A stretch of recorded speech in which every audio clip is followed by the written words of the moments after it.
And good afternoon, producer Susan. How are you enjoying the first week of daylight savings time?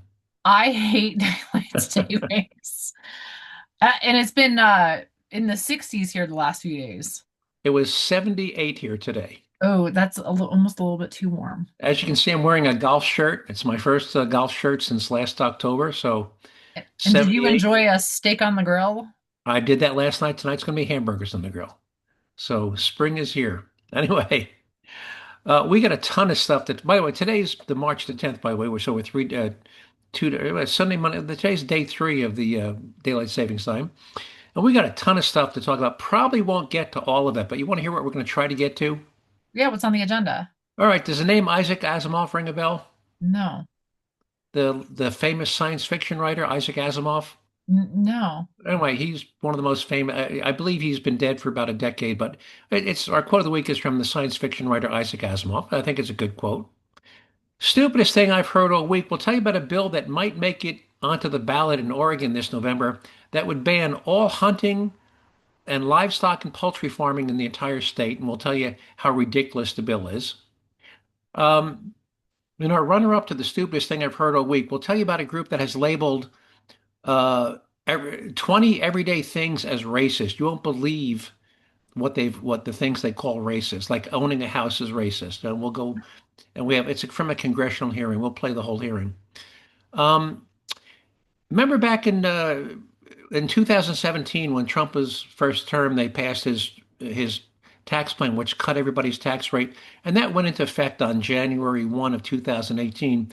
Well, that's been in effect for 8 years now, and all the Democrats and liberals said, "Oh, it's going to reduce tax revenues. It's going to, add to the deficit." Well, we're going to tell you 8 years later what has happened to tax revenues as a result of Trump's 2017 tax plan that was scheduled to expire at the end of 2025, but it was made permanent by the one big beautiful bill that was signed into law this past 4th of July. So we'll give you an update what happened to tax revenues as a result of the cut in tax rates. We've got two clips from Bill Maher tonight. One is pointing out how stupid some of the women on The View are. Not hard to do. I could do that. Um, We'll play a clip of a congresswoman in Michigan and her struggle to keep the name of a dead person off the voter rolls. She would get it taken off and it should get back put on. So sounds a little fishy when you keep getting a dead person off the voter rolls and a month Yeah. later her name gets back on and they're mailing absentee ballots to her last Yeah. known address. All right. Remember the big scandal with ghost daycare centers up in Michigan that, Yes. cost, well, guess what? Michigan wasn't the only place where they've been found. And we'll tell you what other state they've discovered a bunch of ghost daycare centers, which, by the way, are taxpayer funded. And we'll tell you the lengths to which the governor of that state has gone to in order to try and cover up that scandal.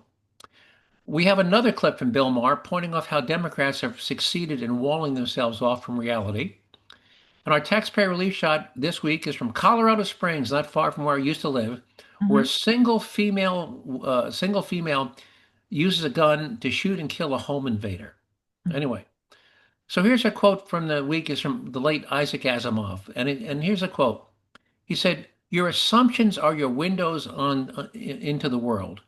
Scrub them off every once in a while, or the light won't come in." And what do you think he means by scrub them off every once in a while, or the light won't come in? Yeah, I mean, assumptions are not, it's your opinion. It's not necessarily based in fact. So you have to clean them up a little bit and either find the facts or move Right. on. And I think this goes to confirmation bias, and we've talked about Hmm. confirmation bias. In fact, if you've got a bunch of really strong assumptions, Hmm. everything you look at and hear and read and see on TV can be colored by your Hmm. confirmation bias, which are driven by your assumptions. So again, I think it's good advice. Your assumptions are your windows into the world. Scrub them off every once in a Hmm. while, or the light won't be able to come in. So, Isaac Asimov. All right.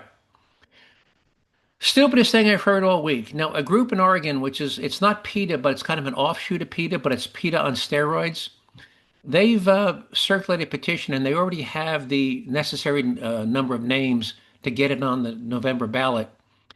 Um, and it's a proposition that, if passed, would ban all forms of hunting, fishing, livestock, livestock, uh, and poultry production in the state, as well as, you ready for this? Um, uh, what do you call it when pest control? In other words, it would make it a crime to injure or kill any animal. Guess what? That includes rats and mice. So if this Uh, bill went into law, and you set a mouse trap, you'd be breaking the law because you killed a mouse. It's a living animal. Now, this would not eliminate the killing of livestock and chickens. It would simply mean that it couldn't be produced in the state, which means all the meat, chicken, and fish. By the way, it would also ban fishing. No hunting, no fishing. and Uh, they're on the coast. they're on the coast, which means that so you couldn't fish in any lake. You couldn't fish off a beach, off a pier. You couldn't hunt. You couldn't raise chickens or cattle, for meat or chicken. Um, uh, and here's how stupid it is. It would not reduce the number of animals killed because they would still, unless people stop eating meat and chicken and fish, they're simply going to be killed elsewhere and imported into the state at a higher cost than locally produced Yeah. meat. So now they're going to have to import everything. Right, but it's not going to reduce the number of cattle, cows killed every year, the number of chickens killed every year, or the number of fish that are, caught and sold every year. It's simply going to move it somewhere else. So Now, with it's the exception of like Portland, I mean, I'm sure there's, other big cities I'm not familiar with besides Portland. I, I'm guessing that Oregon has a lot of very remote areas it where does. hunting and Yeah, fishing is a way of life. yeah. Well, let's hope this thing doesn't pass. But how stupid is it to spend time and money? Because you know how Yeah. much it takes. Because you have to pay people to go sit outside of grocery stores to gather over 100,000 signatures on a petition. It's Yeah. expensive. Um, so I hope you're right that this thing doesn't stand a snowball's chance in hell. But how clueless do you have to be to try and get a law in the books that would make it a crime to kill rats and mice? I Yeah. mean, and they would classify that as animal abuse, by the way. All right. But I had a runner up to the stupidest thing I've heard all week. You ever heard of a guy named George Soros? I have heard that name. He's a billionaire and he funds all of these protests. He's a billionaire and he's getting old. His son is picked up, but he's a multi-billionaire and he's been funding all of these pro-Hamas and all these anti-ICE groups. He funds all these he and his son fund all these liberal groups.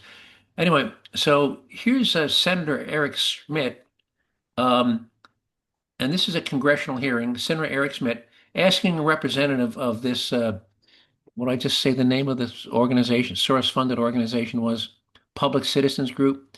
And here's Senator Schmidt asking this guy about the things that he has declared to be, that his organization has declared to be racist. Here we go. And the Public Citizen found two things. One is you're funded by George Soros, correct? The Open Society Foundation is one of our Yeah. funders, yes. And you call just about everything you don't like racist. That is not true, but Okay, well, I'm going to give you a few examples. sure.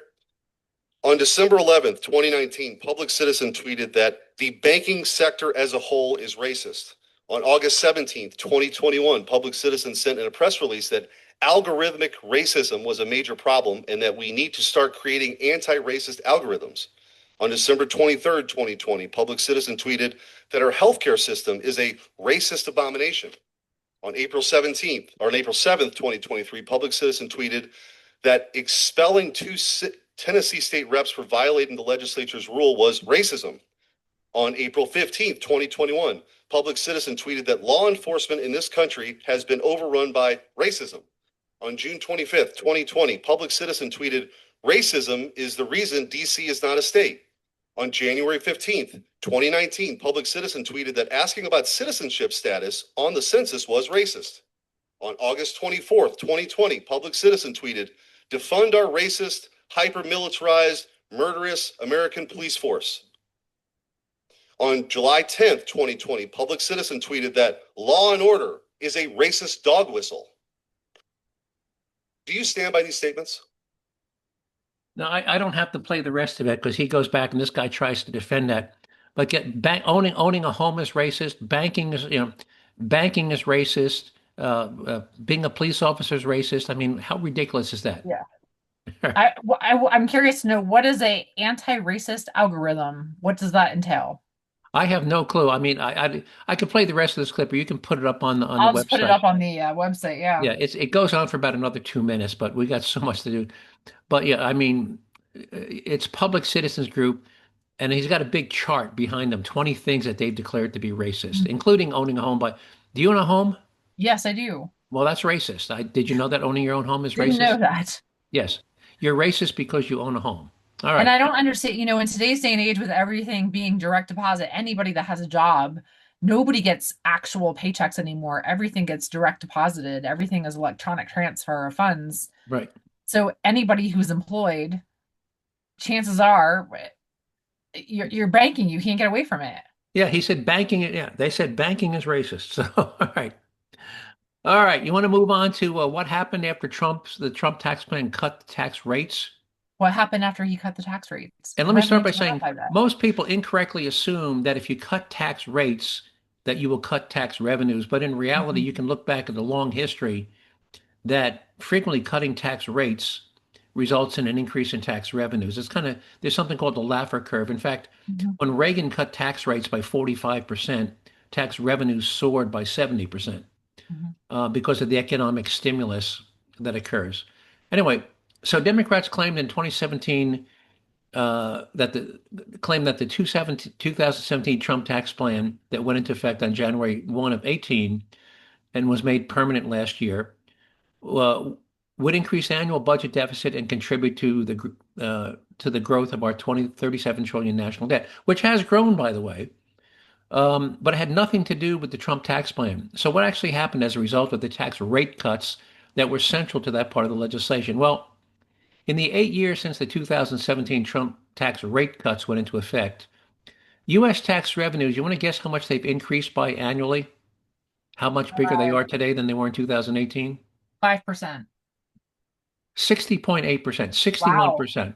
Tax revenues today are 61% on an annual basis. If you compare the tax revenues for last year, 2025, to the tax revenues of 2017, which was the last year before the Trump tax plan went into effect. That was 2017 was the last year of the old Obama plan. Tax revenues today are 60.8% higher than they were in 2017. Wow. They went from 3.343 trillion in 2017 to 5.376 trillion in 2025. Um, that's an average annual increase of 7.6 per year. Now, how does that compare to 2017, which was the last year of the Obama tax plan? Well, in 2017, which was the last year of the old Obama tax plan, tax revenues were increasing at an annual rate of less than 3.2% per year. Less than 3.2% per year. Since the Trump tax plan has gone into effect, they've been increasing by an average of 7.6% per year. Last time I looked, 7.6% is more than double 3.2%, isn't Yeah. it? Yeah. So again, tax revenues were limping along, growing at a pathetic 3.2% a year. Trump cut the tax rates, and the average annual increase in tax revenues went from 3.2% a year to 7.6 per year. So, but here, this is the question. So, but if tax revenues are up so dramatically, why are we still running an annual budget deficit in excess of 1.6 trillion? Any idea? And that's like a drop in the bucket when you're talking in trillions of dollars. But still, And but interest. why are we still running a budget deficit? Any idea? No, I don't. Well, the answer is simple. Despite that impressive, call it 61% growth in tax revenues, government spending has grown even faster and finished out 2025 at an astounding rate that was 75% higher than spending in 2017. So we had a 61% growth in tax revenues, which was amazing, but government spending has shot up by 75%, and a lot of this is attributable to the Biden Green New Deal and the Reflation Reduction Act, which has put in place a lot of programs that unfortunately are on autopilot, and the Democrats in Congress won't let the Republicans kill them. So those programs that Biden put in place are still alive and well, even and Trump doesn't have the power to kill them. and the Democrats won't let the Republican Senate through by a filibuster kill him. So here we are, government spending increased 75% over an 8-year period. So that's why we still have a 1.6 trillion annual deficit because, yep, spending's up revenues are up 61%, but spending's up 75%. And that, folks, if you're good at math, is all you need to know. All right. Have you ever watched The View? Yes, I have occasionally. Now, and you're aware of what it's like to be a woman in Iran, right? You have to wear a hijab, you get Yes. stoned. Mhm. Yeah. You have to, anyway, They're here's second class citizens. second class citizens, right? Well, here's what Bill Maher has to say about Whoopi Goldberg and the women on The View. What do you think of Whoopi Goldberg saying it's worse to be a black person in America today than a woman in Iran? I see we were talking about the trans issue before, and the New York Times really has come over on that to the sort of the sensible, liberal, not crazy woke position. I think this is great first step toward getting the Democrats back to sanity, and a second good step would be we got to do something about The View. And by the way, the next guy you're going to hear is a black U.S. congressman who's also a Republican, so he can speak about what it's like to be black in America. Here we go. I mean, we do this huge in Iran, though. When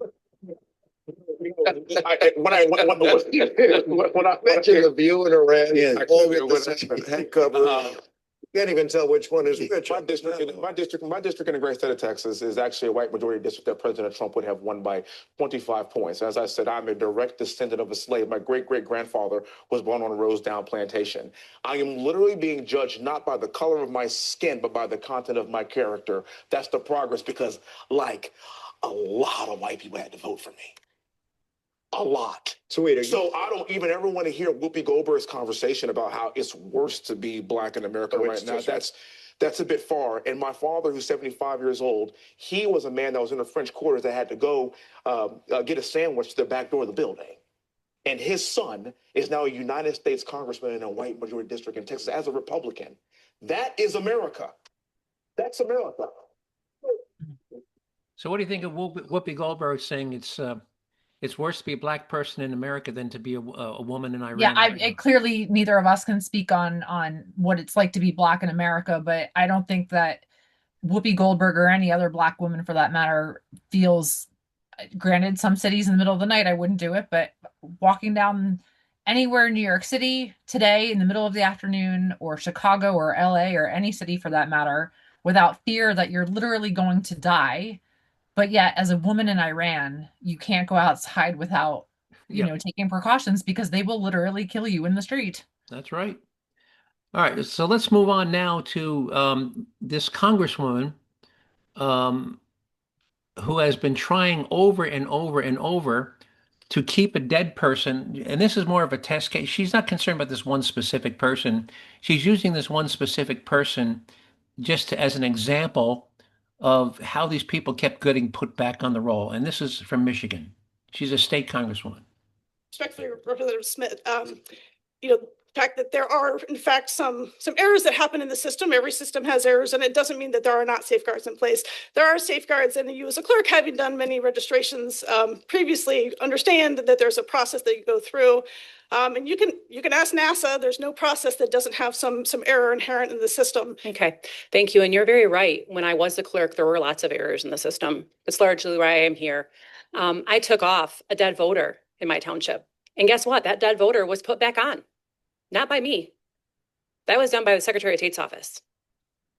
So she was the county clerk responsible for maintaining the voter rolls in her county. She took a dead person off that she had verified as dead, and then the Secretary of State of Michigan put that person's name back on the voter rolls.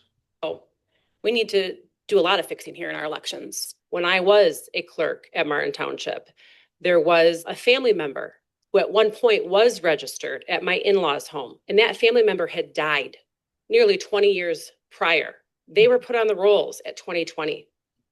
They were mailed voter application ballots without the authorization to do that. That's the local clerk's job. So I went in there, removed her from the voting rolls because I know firsthand this family member is dead and deceased. Just this past election cycle, lo and behold, that person was put back on the voter rolls and has a card of the early voting location polling that I actually have and can produce.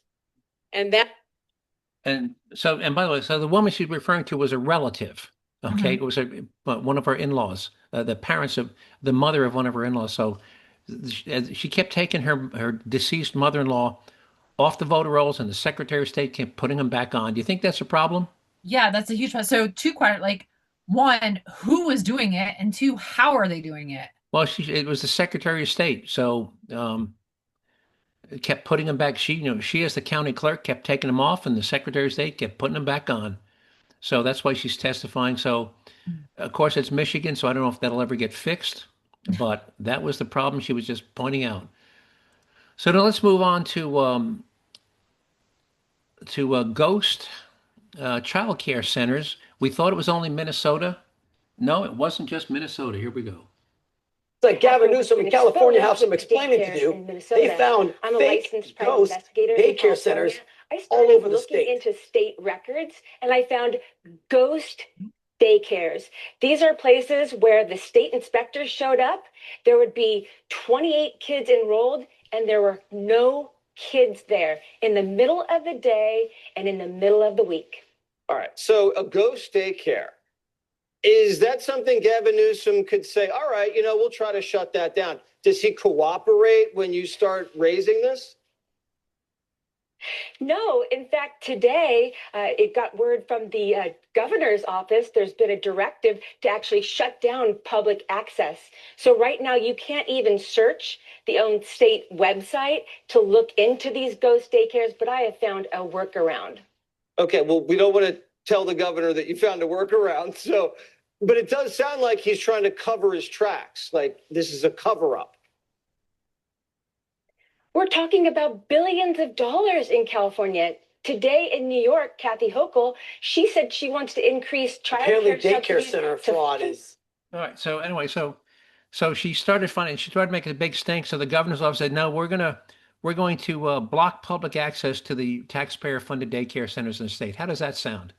If it's taxpayer funded, doesn't that fall under like Freedom of Information? Yeah, but they're Act? going to make you file a Freedom of Information Act to see that data. All right. Let's move on. I got Bill Maher again. Bill Maher is going to be a busy guy. Let's see. What do I have this one here? No, actually, that's from last week. We don't want to do that one. We're doing this one. He's talking about the Democrats walling themselves off from reality and from outsiders. Here we go. Exposes whitewashed native Hawaiian roots. Yeah, the Olympics added surfing this year. Good. Surfers deserve to be recognized as athletes. I'm sorry. What I meant to say is, no, that's cultural appropriation. The AP says that for Hawaiians, probably all two of them, including surfing in the Olympics is an extension of the racial indignity seared into the history of the game and their homeland when white outsiders took over their spiritual art form. Or just people having fun in the ocean. I must say, of all the violations of the woke penal code, cultural appropriation just might be the ball. First of all, there are 25,000 islands in the Pacific. How do we know a Hawaiian was the first to stand on a board in the water? It seemed like something anyone in any ocean would eventually get around to. And if you're a surfer, it doesn't matter if you're black, white, or in between. You all taste the same to sharks. Olympics. So how is adding surfing as a Summer Olympic sport cultural appropriation? I mean, I don't know, because I was thinking like the surfing capital of the world is actually Portugal, and you like Australia and California and all these coastal places where surfing is a huge sport. Yeah. How is it that Hawaii takes claim to it? No, well, Hawaii doesn't, but some woke people are saying, well, you're appropriating the Hawaiian culture by adding surfing to the Olympics. Give me a freaking break. Again, the Portugal is like the surfing capital of the entire world. And Australia, and surfing in Australia is huge, and Pacific, off the Pacific coast. Anyway, So just more And they liberal. are surfers are, I mean, that takes some serious athletic ability to surf. Yep, absolutely. All right, how much time we got left? Uh, you have about 8 minutes. All right, well, then we got time to just go into our uh, what we're going to do our taxpayer relief shot. We haven't done the intro to taxpayer relief shots, and here's why we call them taxpayer relief shots. Santa Rosa County Sheriff, Florida. Here we go. Look, we're going to play this. Somebody's breaking in your house, you're more than welcome to shoot them in Santa Rosa County. We prefer that you do, actually. Hopefully, you'll save the taxpayers money. And I got one of your favorites here from Sheriff Grady Judge in Polk County, Florida. You want to hear blow him back out of the house or shoot him since he looks like grated cheese? Grated cheese, I like. All right, here we go. Would highly suggest that if a looter breaks into your home, comes into your home while you're there to steal stuff, that you take your gun and you shoot him. You shoot him so that he looks like grated cheese. That was Sheriff Grady Judge from Polk County. And we got time. I'll play one more. I kind of like to blow him back out of the house. Here, Sheriff Polk again.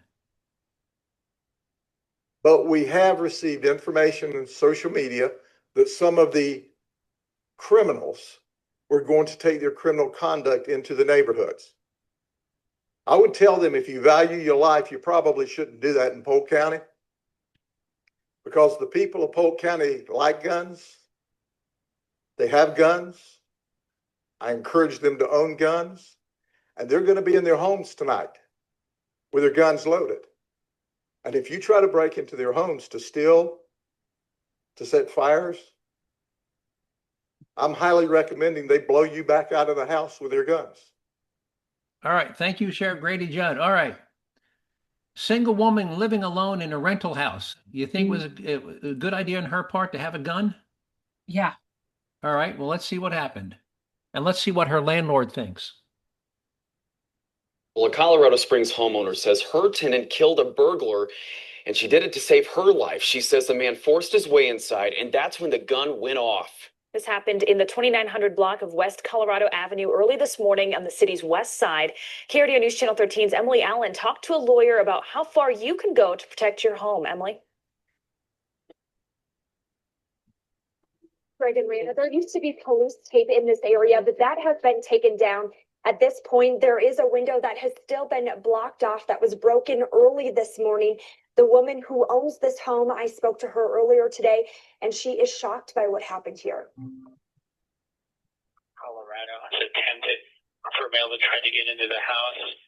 RP did fire shots at the male. I'm not sure if he was hit. This broken window serves as evidence. He broke a window with a rock, tried to climb in. Linda Orist says her tenant had no choice. She was upset that she had to kill someone to protect herself. The woman who lives in this house doesn't want to comment, but the home's owner is glad her tenant is okay. And she warned him that she had a gun.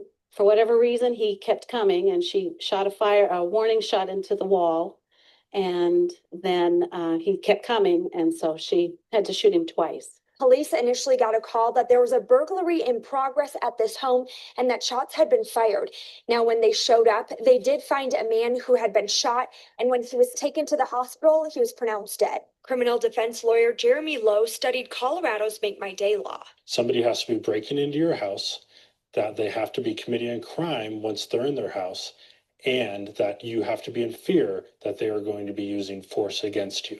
Lowe says based on the evidence he knows about this case, She absolutely will be able to use the Make My Day defense. Colorado legislature adopted this law almost 3 decades ago, but it isn't used much. It's a pretty unusual circumstance that people argue Make My Day. It happens a couple times a year. Back at the home, Oris says this window will be replaced and covered with metal bars.